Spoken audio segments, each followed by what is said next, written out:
Okey, bismillahirrahmanirrahim. Pelajaran ke-10, menggabung dua isim. Jadi kita nak menggabungkan dua isim. Macam mana cara dia dan kaedah dia? Ini kita pelajari ya hari ini.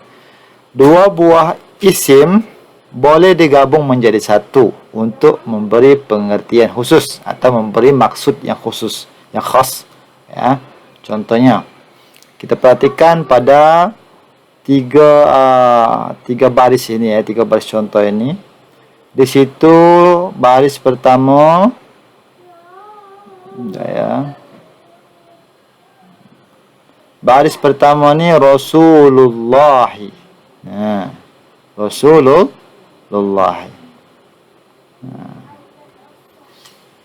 Ini memiliki makna utusan Allah. Ya. Secara jenis isim, tentu ini ada perbezaan dengan mubtada khabar. Kalau mubtada khabar, yang mubtada'nya isim ma'rifah. Kalau kali ini kalimat first dia nakirah. Rasul. Betul tak? Rasul. Maka kalimat keduanya ma'rifah, ada alif lam. Jadi yang mubtada kita sudah paham. Ya. Terdiri daripada isim ma'rifah dan isim nakirah. Sedangkan yang kita pelajari ini menggabung dua isim, yaitu yang pertama isim sebaliknya. Ya. Kebalikan daripada mubtada khabar. Yang ini adalah isim nakirah. Rasul isim nakirah. Allah isim ma'rifah. Maka apabila digabungkan Rasulullah, Rasul itu utusan, Allah itu Allah. Maka utusan Allah.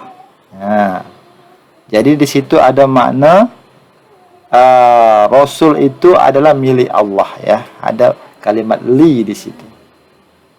Atau kalimat min. Min dari Allah. Rasul itu daripada Allah, utusan Allah. Itu. Jadi ada yang dihapus sebenarnya di situ. Kalau Rasul minallahi, maka dia ada huruf jar di situ. Maka dia baris bawah, tetapi dihapus. Dihazab namanya. Kemudian babul jannati. Bab ini adalah pintu. Isim ma'rifah atau nakirah? Babun nakirah ya. Apa tanda nakirah?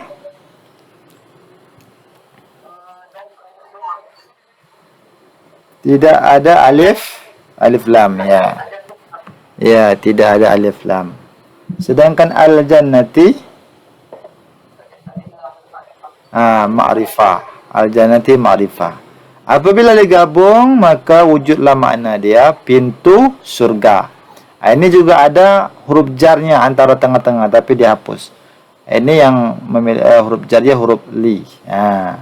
Pintu itu punya siapa? Punya surga, artinya pintu surga. Maka juga di sini wujud baris bawah. Selepas isim nakirah, maka isim ma'rifahnya kena baris bawah juga. Kitabun nahwi. Kitabun nahwi.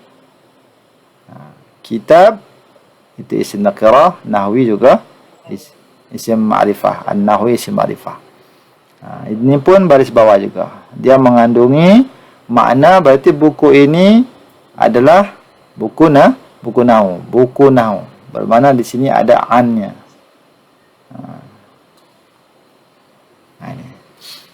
Inilah contoh ya. Ini belum lagi masuk kaidah. Contoh apabila ada isim nakirah dan isim ma'rifah bergabung dan wujud satu maksud yang khas. Seperti ini Rasulullah, utusan Allah, babul jannati, pintu surga, kitabun nahwi, buku nahu. Inilah yang namakan nanti disebutkan adalah mudhaf-mudhafun ilaih. Coba kita tengok apabila kata kataba, kitabu, buku disebut sendirian, pengertiannya masih umum, betul tak? Contohlah. Ini usah hapus lagi ya. Kitab saja. Tentu ini masih umum kitab. Orang masih bertanya. Ya, itu maka isim nakirah. Masih bertanya, pengertiannya masih umum. Boleh saja kitab apa, buku apa kan?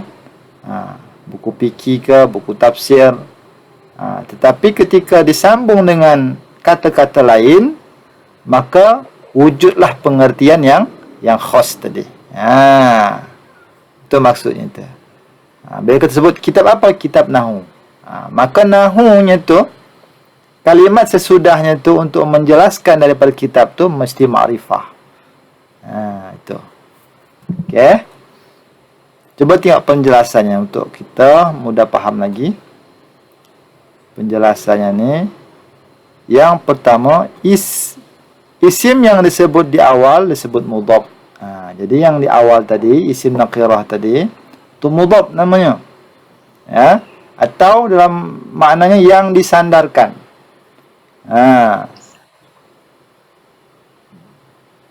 Itu, ya.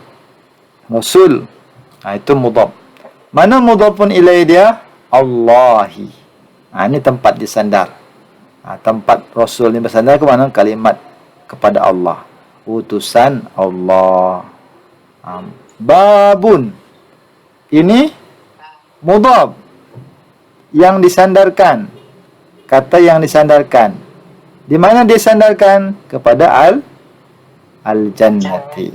Maka jannati inilah mudhafun ilaih. Bila juga kitabun yang disandarkan. Ke mana? An-nahwi. Tempat sandarannya. Maka wujudlah makna yang khas. Kalau mudhaf saja berdiri sendiri, ini yang nama isim nakirah. Isim nakirah itu dia masih dia. Khas ya. Masih umum Rasul. Boleh saja Rasul Muhammad. Balik lagi Rasulullah. Banyak dia punya ini kan masih dia. Belum ada keterangan berikutnya. Tapi bila sudah sambung, digabung dengan mudhafun ilaih dengan isim ma'rifah, maka wujudlah makna yang khas tadi. Barulah Rasul ni menjadi Rasulullah, utusan Allah. Jelas kita. Khas dah dia makna dia.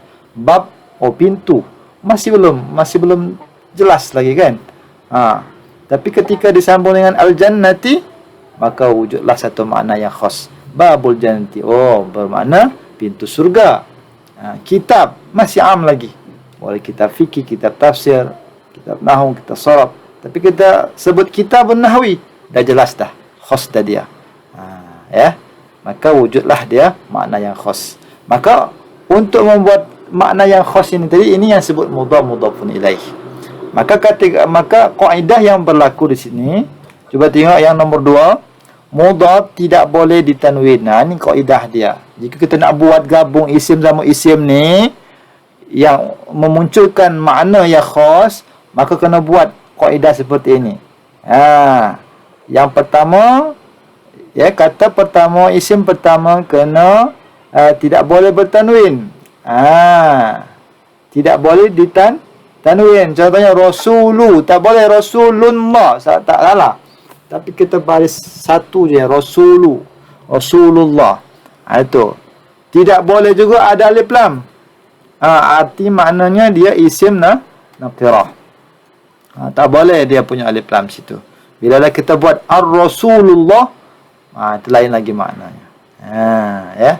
Jadi kalau nak buat kalimat mudhafun ilaih, kalimat yang khas, maka tidak boleh alif lam. Tidak boleh ada alif lam pada kedudukan mudhaf.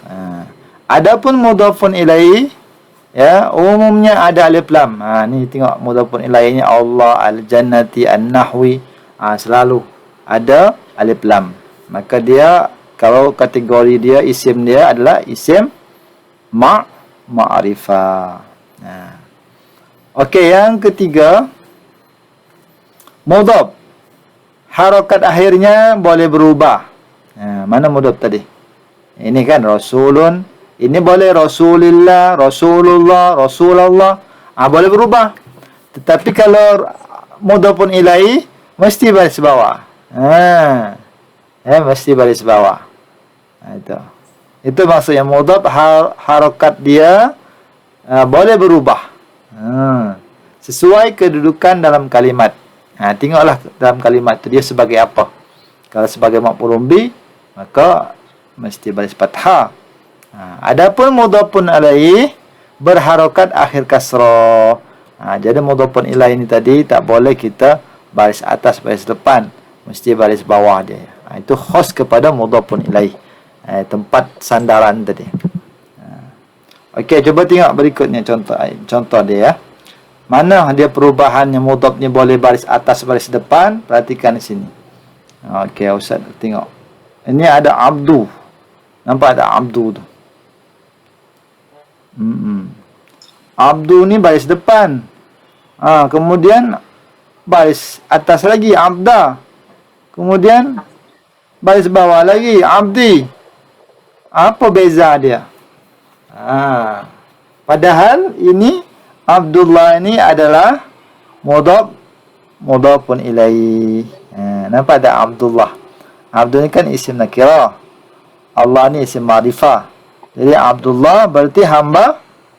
Hamba siapa disandarkan? Kepada Allah. Hamba Allah. Jadi apabila ada isim yang disandarkan, itu adalah mudhafun ilaih. Abdullahi. Abdullahi, kenapa Abdullahi? Tengok barisnya ada abdah. Inilah yang dimaksud dari kaidah nombor 3 ni tadi, bahawa mudhaf ni boleh berubah-ubah baris dia. Tengok dia punya kalimat sebelum dia. Kalimat sebelum inilah yang mengubah baris dia. Yang pertama jaa.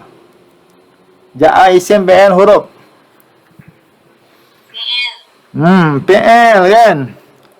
Berarti kalau fi'il mesti ada fa'il. Mana fa'il dia? Berarti abdu. Abdu dia ada fa'il. Ya kan? Abdu ni fa'il dia. Apabila ada fa'il, mesti barisnya adalah barisnya kena dhamma. Fa'il kan? Dhamma lah dia. Tetapi yang mudhafun ilaih dia tetap, dia tak terpengaruh. Selagi ada mudhaf, maka mudhafun ilaih dia mesti baris bawah. Itu kalau mudhafun ilaih dia. Kemudian contoh kedua, nasartu Abdullahi. Okey. Di sini abda dia berbaris fathah. Kenapa dia baris fathah? Tengok kalimat sebelum dia. Nasartu. Nasar ini isim fi'il huruf.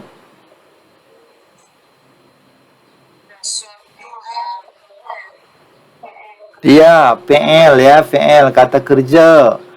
Bila ada kata kerja mesti ada fa'il dia. Mana fa'il dia? Bukan, fa'ilnya ni, ujung ni, tu ni. Nasartu. Tu itu fa'il dia. Apa arti tu? Tu artinya saya. Nasartu, saya telah menolong. Siapa yang ditolong? Hamba Allah. Berarti abda ni adalah apa? Fa'il, isim apa? Mutada apa? Maf'ulun bih?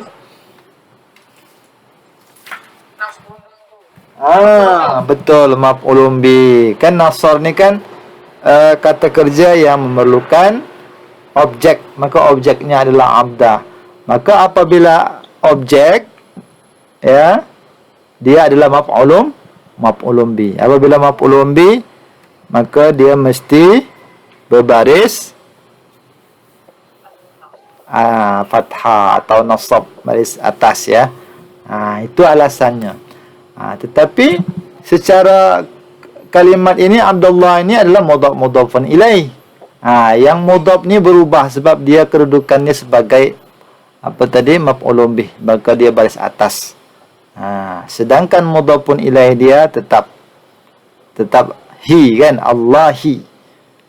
Sebab dia sebagai sandaran tadi, tempat yang disandarkan. Itu kita tengok baris tu. Begitu berpengaruh ya baris ni memberikan pengaruh kepada makna dia. Apabila kita salah baris, salahlah dia punya makna. Iya, salah makna. Maka kita kalau baca Quran, hati-hati. Sebab itu tadi, dia punya ini, punya makna berubah. Begitu kalimat berikutnya, salamtu. Saya telah memberi salam. Ala huruf jar. Bila ada huruf jar berarti sesudahnya adalah baris bawah, masbuk biharfil jar. Maka dia baris bawah. Kemudian Allahi baris bawah juga. Sebab apa? Karena dia sebagai mudhafun ilaih. Iya, pandai. Ini secara ringkas dia ya. Jadi jangan pening dahulu. Cara mudah dia, pahami dulu apa maksud mudhafun ilaih. Itu yang pertama. Jadi mudhafun ilaih adalah cara kita nak membuat satu kalimat yang khas. Contoh tadi kan Rasulullah kan, pintu surga kan. Apalagi itu kita nak buat mungkin dalam rumah kita kan, bilik tidur kan, bilik apalagi bilik rehat itu kan, apalagi piring makan, semua itu boleh kita buat. Itu adalah contoh daripada mudhafun ilaih. Contoh lagi, lampu bilik, kan, buku tulis, macam tu. Itu artinya kita nak buat kalimat seperti itu, maka rujuklah ya. Kalau di dalam bahasa Arab, rujuklah kepada susunan mudhafun ilaih. Itu ya. Kena rujuk kepada kaedah mudhafun ilaih. Macam mana kaedah mudhafun ilaih? Kita buat first time isim dia mesti nakirah. Tadi kan kita buat isim nakirah. Kemudian yang disandarkan tadi adalah isim ma'rifah. Macam tu. Siapa yang boleh buat contoh berikutnya? Buat dua isim, dia dua isim tetapi satu nakirah, satu ma'rifah. Dan melahirkan satu makna yang khas. Coba digabung-gabung dia punya ini isim tu. Di sini muka surat masih ada ya, maaf. Kejap itu tahan dulu. Kita tengok nombor 4 ni, belum selesai lagi. Mudhafun ilaih boleh sekaligus menjadi mudhaf. Ya, mudhafun ilaih ni dia boleh jadi mudhaf. Ya. Jika disandarkan kepada isim di depannya. Namun ingat, ini ada dia amarannya. Ketentuan mudhaf harus diperhatikan. Ini mudhaf ni kena tengok juga kaedah dia. Walaupun dia boleh jadi mudhafun ilaih, tapi bila nak jadi mudhaf, maka dia tidak boleh juga ditanwin dan tidak beralif lam. Mana contoh dia kan? Muhammadun waladul mudarrisi. Muhammad adalah anak guru. Muhammad ni mudhaf kan?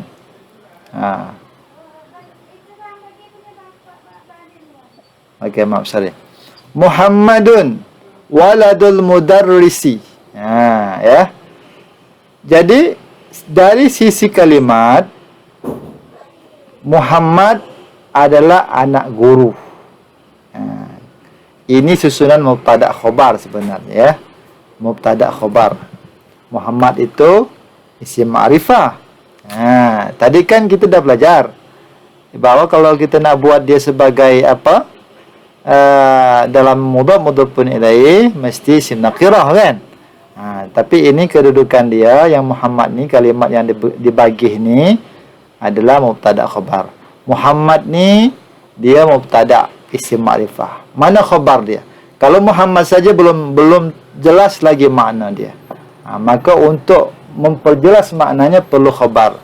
Khabar ini boleh sesudahnya adalah mudhafun ilaih. Waladul mudarrisi. Waladu sebagai mudhaf. Al-mudarrisi sebagai mudhafun mudhafun ilaih. Okey. Itu yang pertama. Kemudian contoh yang kedua, bila kita jadikan yang ini, yang al-mudarris ini tadi kan mudhafun ilaih. Tetapi kita nak jadikan dia sebagai mudhaf. Tengok kalimat berikutnya tu, contoh kedua. Ni. Ini tadi sudah clear ya. Muhammad ni mubtada. Kemudian waladul mudarrisi ni khabar dia. Yang mana khabar dia ni tersusun dari mudhaf mudhafun ilaih. Ni mudhaf dia, ni mudhafun ilaih. Bila kita tambah lagi maknanya al-lughah, ya, maka berubah dia punya mudhafun ilaih tadi berubah menjadi mudhaf. Ya. Menjadi mudhaf. Maka apabila dia menjadi mudhaf, dia tak boleh lagi pakai guna tanda-tanda isim ma'rifah atau guna tanda-tanda mudhafun ilaih. Sebab dia dah berubah apa namanya itu kedudukan dia. Jadi makna dia Muhammad ini tadi mubtada, khabarnya dari sini sampai sini, ini khabar dia. Waladu mudarrisi al-lughati. Anak guru bahasa. Baru jelas. Bahasa ni baru ma'rifah dia. Kalau anak guru, ini masih mudhaf. Dia perlukan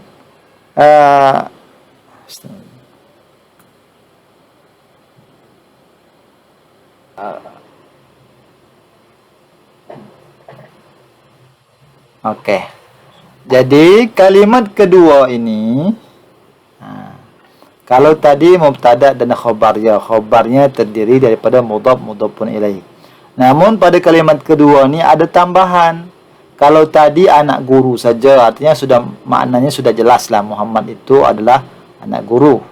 Tetapi bila ditambah lagi anak guru bahasa, maka susun kalimat tadi kena rubah. Anak guru bahasa. Ni mudhaf waladu mudhaf, mudaris mudhaf juga. Sebab kenapa mudhaf sekaligus mudhafun ilaih ya? Sebab ini waladun ini bersandar kepada guru. Guru pula bersandar kepada lughah. Macam tu. Maka bila dia sebagai mudhaf, dia tak boleh lagi guna al-mudarrisi. Bila kita tambah al-mudarrisi di sini, maknanya dah lain dah. Ya. Kurang tepat kita tambah alif lam kat situ sebab dia sebagai mudhaf. Di mana dia tempat bersandar? Anak cikgu. Anak cikgu apa? Bersandar kepada bahasa. Anak cikgu bahasa. Baru jelas dia punya maknanya khas kepada bermakna cikgu ni, anak cikgu ni adalah anak cikgu bahasa. Itu. Tapi kalimat ini sebenarnya nak menjelaskan kepada kita kaidah daripada penerapan kaidah mudhafun ilaih tadi. Mudhafun ilaih ni boleh dia juga menjadi mudhaf. Itu maksud dia. Yang mana mudhafun ilaih yang boleh jadi mudhaf ini tadi? Kejap Ustaz bagi. Ustaz dah share belum ya? Gambar tak ada lah Ustaz. Oh itulah tak lihat. Senyap je dia mana. Ustaz belum lagi share. Ustaz tak perasan. Okey, jadi macam tu ya. Jadi yang kaidah nombor 4 ini menjelaskan kepada kita bahawa mudhafun ilaih ini, yang al-mudarris ini boleh juga menjadi mudhaf. Ya. Namun kaidahnya tetap. Apa yang tetap kaidah dia? Dia tidak boleh ditanwin dan tidak boleh beralif lam. Sekalipun dia tadinya adalah mudhafun ilaih. Akan disandarkan. Waladuni disandarkan kepada mudarris. Kan? Anak. Kalau anak saja kan belum jelas dia punya makna. Anak siapa? Anak cikgu. Cikgu siapa? Cikgu bahasa Arab. Macam tu bahasa. Itu. Jadi dia disandar-sandarkan. Itulah kaidah mudhafun ilaih ini boleh jadi mudhaf. Itu maksud dia. Nanti kita terangkan lagi ya, supaya faham. Maksudnya kan Ustaz, walaupun mudah itu mudah lain. Iya, betul. Lepas tu dia Ah, disambung dengan waktu itu mudhaf. jadi walaupun jadi walaupun mudah itu jadi mudah. Mm-mm. Waktu itu jadi mudah lain. Betul. Okey, coba tengok nombor 3 lagi ya. Ah. Ketika menjelaskan kedudukan isim yang berposisi sebagai mudhaf, ya, kedudukan isim yang berposisi sebagai mudhaf, maka mudhaf harus disebutkan bersama kedudukan isim itu. Ini contoh yang tadi kita buat di atas tadi ya, yang kita tengok nombor 3. Muhammadun waladu mudarrisi al-lughah. Jadi ini i'rab dia. Muhammad mubtada, waladuni mudhaf sekaligus khabar dia. Ya, Muhammad itu anak, kan dah jelaskan khabar dia. Namun di selepas waladu ni kita nak sambungkan lagi, nak menjelaskan lagi waladu ni nak disandarkan kepada siapa? Anak kan belum jelas, anak artinya belum khas lagi. Muhammad itu anak, betul, berarti Muhammad itu anak kecil kan, kecil. Tetapi anak ni nak disandarkan siapa? Anak siapa? Kan? Anak cikgu. Berarti dia selepas waladu ni ada mudarrisi. Maka mudarrisi ni mudhafun ilaih. Tempat bersandarnya kalimat waladu. Kemudian apabila lahir lagi kalimat sesudahnya al-lughati, maka al-lughati ni mudhafun ilaih, yang mudarrisi ni adalah mudhaf dia. Macam tu. Saling bersambung-sambung macam tu. Tapi kita pada tahap peringkat ni kita faham dulu cara nak buat kalimat mudhafun ilaih. Itu. Ya. Cara nak buat kalimat mudhafun ilaih atau melahirkan makna khas, kemudian berikut dengan kaidahnya tadi. Muhammad mudhaf kena isim nakirah, kan? Mudhafun ilaih kena isim ma'rifah. Itu secara apa dia? Secara terang yang nak kita dapatkan ilmunya hari ini. Ya, dapatkan ilmunya hari ini. Okey, contoh yang berikutnya Allahu maliku. Allah mubtada dia. Mana khabar dia? Malik. Berarti Allah tu raja. Kan? Allah tu raja. Allah adalah raja. Kena jelas dah. Mubtada khabar dia. Tetapi kita nak jelaskan Malik ni bersandar kepada mana? Kita nak hostkan lagi. Raja siapa dia ni? Kan? Kita hostkan lagi makna dia. Kita nak buat makna supaya raja ni dapatkan kedudukan yang khas. Raja siapa? Raja Yaumi. Raja hari sekalian hari. Ad-dini. Balik lagi kepada mudhafun ilaih dia. Bermakna raja ni adalah raja pada hari kemudian. Barulah dapat makna dia. Tu. Jadi apabila kita nak buat satu kalimat lagi, contoh dia Fatimatu. Kan? Fatimatu. Itu mubtada. Kita cari khabarnya. Khabarnya apa kira-kira? Fatimatu. Kita cari khabar dia. Coba. Fatimatu.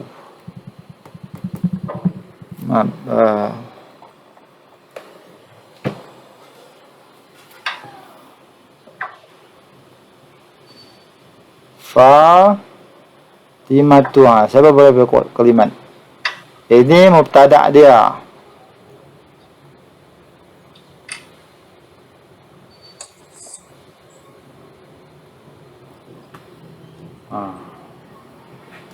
Mubtada bermaknanya permulaan dia. Fatimah. Kita cari khabar. Khabar dia apa kita cari? Waladun juga misalnya. Berarti waladatun. Kenapa waladatun? Kerana perempuan. Ya, waladatu.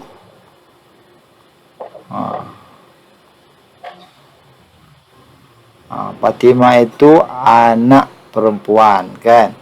Waladun, waladatu. Kemudian waladatu ni nak kita sandarkan kepada siapa? Boleh kita sandarkan dalam ketiga, keempat.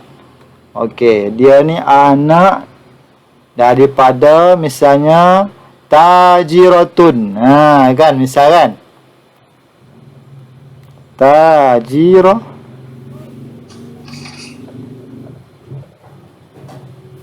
Ni kena baris apa ni?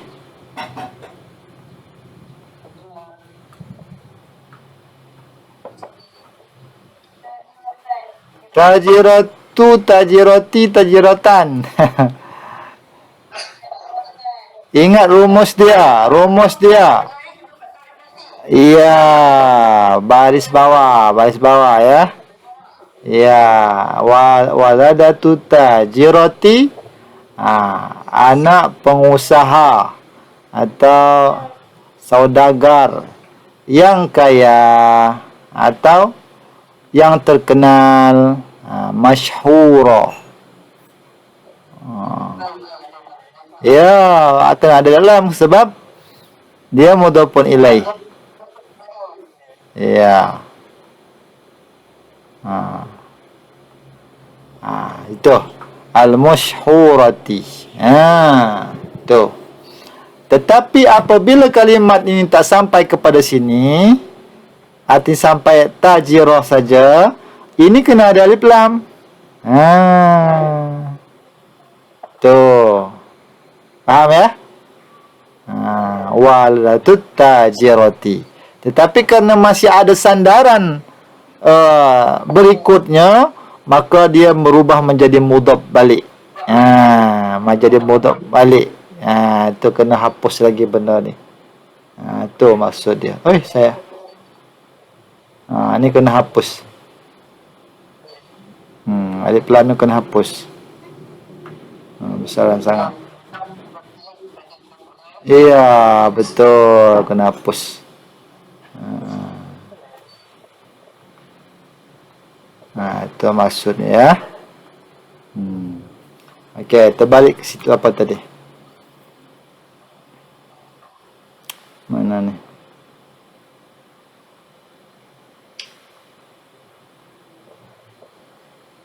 Okey.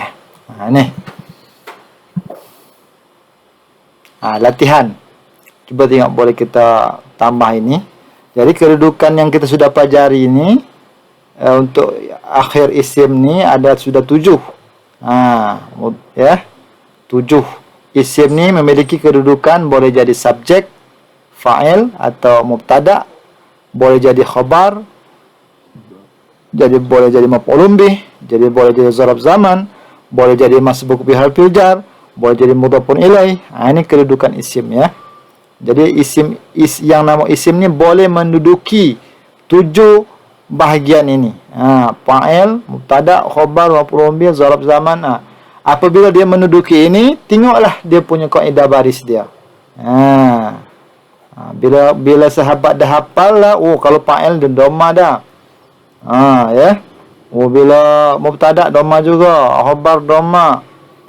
Maf'ulun bih fathah, zarf zaman fathah, kasrah dia kasrah baris bawah, mudhafin ke baris bawah. Maka kita sebagian kecil atau beberapa peratus kita dah boleh membaca kitab-kitab gundul, kata orang tu, kitab klasik. Ya. Sebab kita dah faham dah baris-baris ni tadi. Ni kena ingat ni kaedah ni. Okey, kita cuba latihan sikit sebelum kita tutup. Latihan. Gabungkan kata berikut ini menjadi mudhaf-mudhafun ilaih. Contohlah. Ustaz bagi contoh satu ya. Nanti boleh sahabat. Ustaz ambil yang ini. At-talibu al-ilmu. Pencari ilmu. Ya, penuntut ilmu. Bila Ustaz nak buat kalimat ni menjadi kalimat mudhafun ilaih, maka tengoklah dia. Kaedah yang kita pelajari tadi. Yang first time kita rubah. Apa yang kita rubah? Mudhaf mesti isim. Isim apa? Ya, isim apa? Isim apa? Mudhaf isim apa tadi? Ya. Isim nakirah. Jadi kita buat betul ya. Ya. Talibu Al-ilmi. Barisnya kena bawah. Itu cara dia. Talibul ilmi. Maka wujudlah dia, makna dia pencari ilmu.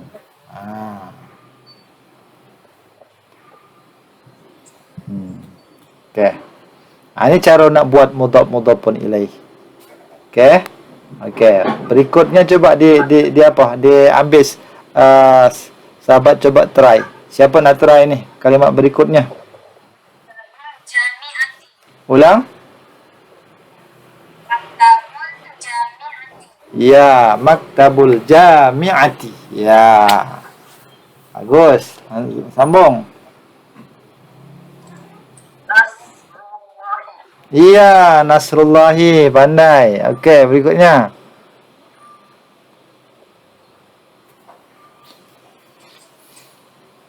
Tinggal dirubah baris, dihapuskan, jadikan fi'il pertama, isim pertama tu isim nakirah. Dia buang alif lam dia. Ya, ulang. Sayyarati. Ya, mana yang lain ni?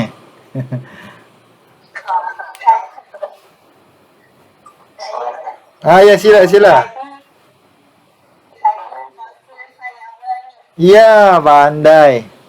Okay, next.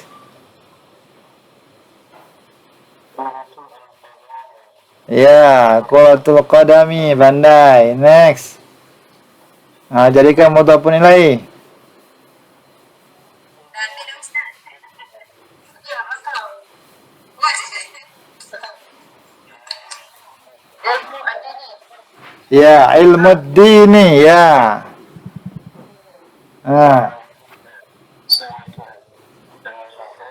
Ya. Bagus. Next.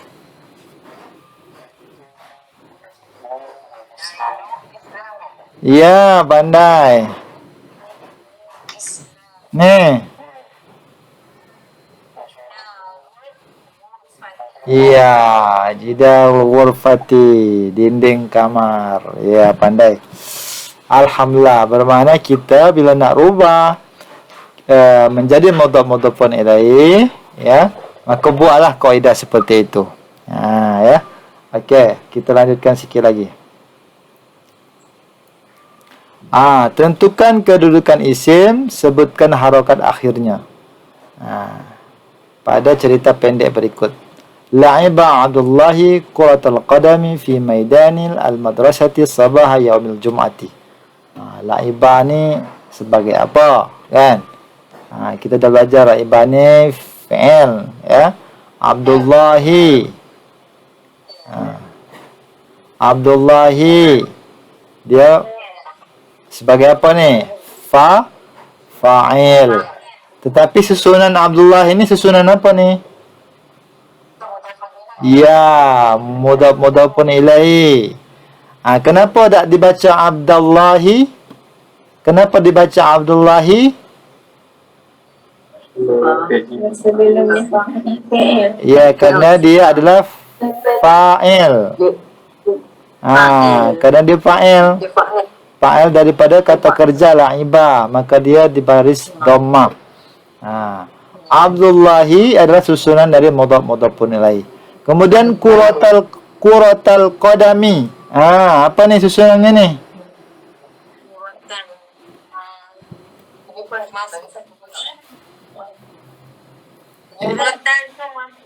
Iya, maf'ulun bi, betul. Kenapa al-qadami itu di baris bawah? Ya, betul, karena mudhafun ilaih. Ya. Artinya ni bola sepak. Bola sepak. Okey, pandai. Jadi qurata ni baris nasab, baris fathah sebab dia adalah maf'ulun bi. Al-qadami pula baris bawah, kenapa? Karena dia mudhafun ilaih. Mana mudhafnya? Qurata. Okey. Fi maidani. Fi ni huruf jar kan? Maidani bermakna masbuk bihar fil jar. Untuk itu dia baris bawah. Sebab ada huruf jar. Tetapi maidanil madrasati, kenapa dia di sini madrasati?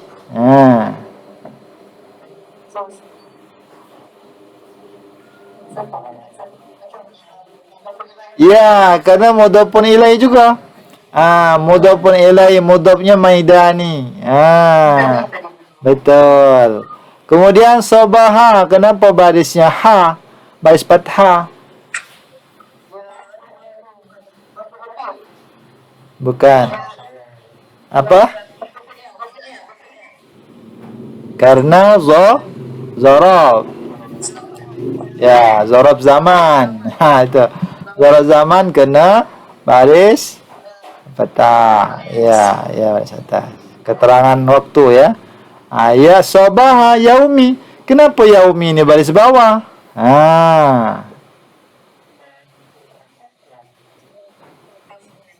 Ya, mudhafun ilaih dari sabah. Kan? Sabah. Waktu ini kan subuh, ini pagi hari kan? Sabah pagi. Pagi hari. Artinya yaum ini mudhafun ilaih sekaligus menjadi mudhaf daripada al-jum'ati. Itu. Jadi nampaklah kita perubahan baris-baris tu. Ternyata perubahan akhir baris-baris dari kata-kata ni dia saling mempengaruhi.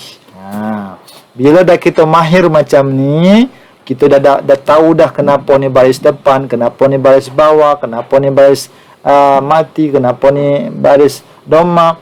Ini adalah kaidah-kaidahnya. Dan kaidah inilah yang kita pelajari hari ini.